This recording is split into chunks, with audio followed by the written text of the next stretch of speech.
Assalamualaikum warahmatullahi wabarakatuh. Waalaikumsalam warahmatullahi wabarakatuh. Selamat siang anak-anak. Siang, Bu. Oke, bagaimana kabarnya kalian hari ini? Sehat semua? Ya, baik. Sebelum kita memulai pelajaran hari ini, marilah kita awali dulu dengan berdoa ya. Ketua kelas silakan memimpin berdoa. Sebelum kita memulai pembelajaran hari ini, marilah kita berdoa. Doa mulai. Selesai. Nah, sebelum kita mulai pelajaran, absensi dulu ya anak-anak. Saya cek dulu kehadirannya. Absensinya kalian tuliskan nomor absen dan nama kalian di fitur chat yang ada di Zoom ini. Anak-anak masih ingatkah kalian mengenai materi konsep mall yang saya bahas pada pertemuan sebelumnya? Apa sih yang dimaksud dengan konsep mol? Adalah satuan untuk menyatakan banyaknya partikel. Nah, kira-kira memangnya satu mol itu ada berapa banyak partikel yang terkandung di dalamnya? 6,02 kali 10 pangkat 23 partikel. Oke, jadi kalau misalnya satu mol itu adalah 6,02 dikali 10 pangkat 23 partikel, berarti kalau 2 mol itu berapa? 12,04. Nah, betul sekali, 12,04 dikali 10 pangkat 23. Nah, sekarang kita akan masuk ke materi selanjutnya, yaitu mengenai rumus kimia. Nah, kalian kan mungkin sudah tidak asing lagi kan dengan istilah rumus kimia. Jadi, rumus kimia itu digunakan untuk menunjukkan identitas kimia dari suatu molekul atau senyawa. Ini adalah tujuan pembelajaran yang akan kita capai hari ini.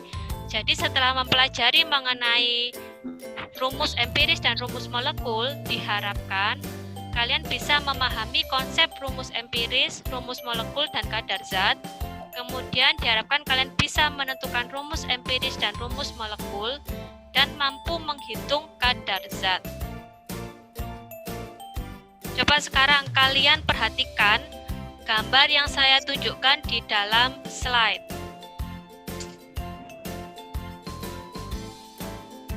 Nah, ini ada gambar apa anak-anak?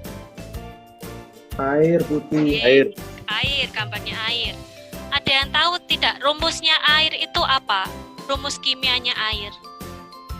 H2O. Oke, betul, H2O. Nah,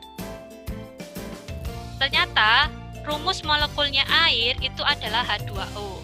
Dan rumus empirisnya air itu juga sama, H2O.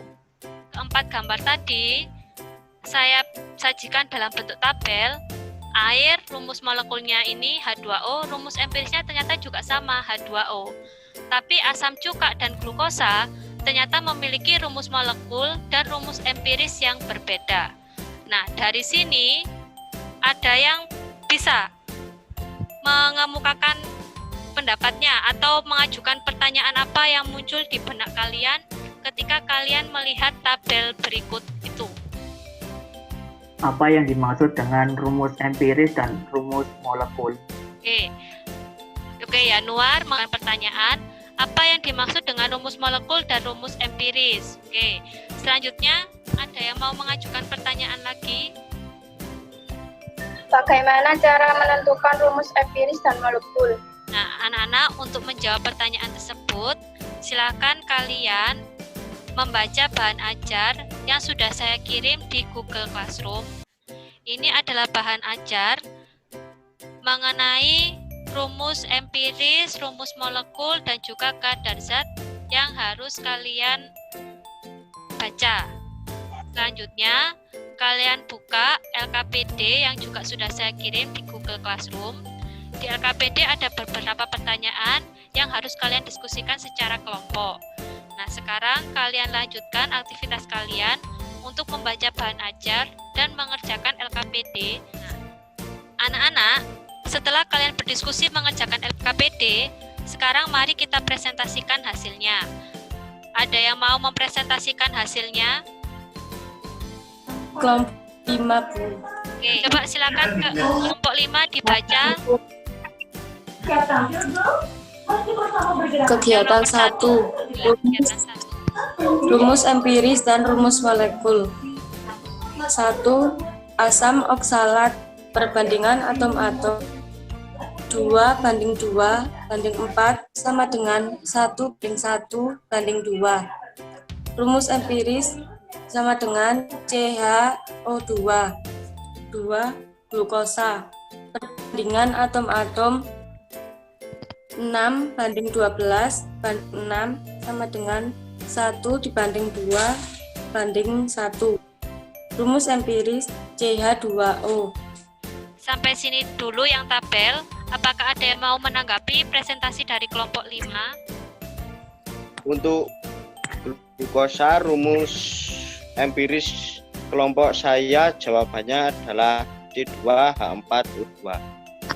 Kalau tadi pertanyaannya Dimas, itu kan ini dibagi 3 dulu ya berarti ya. Kalau 6, 12, 6 dibagi 3, itu kan hasilnya masih C2H4O2. Itu masih bisa kita bagi lagi. Sehingga hasil yang betul adalah rumus empirisnya glukosa yaitu CH2O. Nah, anak, jadi yang dimaksud dengan rumus molekul dan rumus empiris yaitu rumus molekul menyatakan jumlah atom yang sebenarnya di dalam suatu senyawa. Sedangkan rumus empiris itu menyatakan jumlah atom relatif dari masing-masing unsur dalam molekul senyawa tersebut dengan perbandingan bilangan bulat yang paling sederhana. Contoh yang pertama itu adalah C2H4O2. Artinya apa? Jumlahnya C ada 2, H ada 4, O ada 2. Berarti kalau kita tuliskan, di sini kan perbandingannya 2 dibanding 4 dibanding 2. Berarti kalau kalian ada perbandingan 2 dibanding 4 dibanding 2, supaya jadi perbandingan paling kecil kira-kira dibagi berapa anak-anak?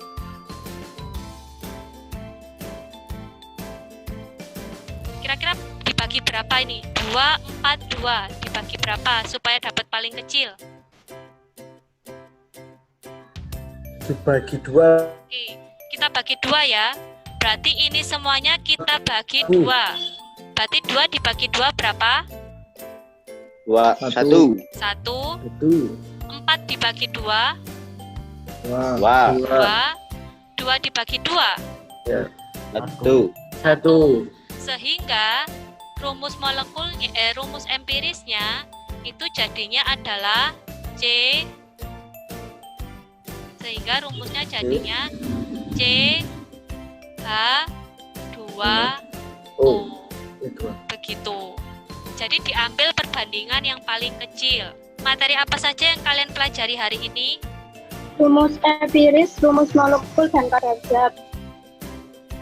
Nah, sekarang kita masuk ke refleksi pembelajaran. Saya minta satu anak untuk memberikan komentar terhadap pelaksanaan pembelajaran kita hari ini. Pembelajaran sekarang ada diskusi kelompok, Bu. Tidak seperti kemarin yang hanya mengerjakan tugas individu, sehingga kami belajar untuk bekerja sama menyelesaikan tugas. Namun kendalanya diskusi ini tidak bisa langsung, jadi kami terkendala di komunikasi. Nah, anak-anak sebagai evaluasi agar saya bisa mengetahui pemahaman kalian, setelah ini kalian kerjakan post-test via Google Form. Nah, saya akan mengirimkan link Google Form-nya melalui WhatsApp group. Di sini ada soal post-test yang berisi soal uraian 5 soal.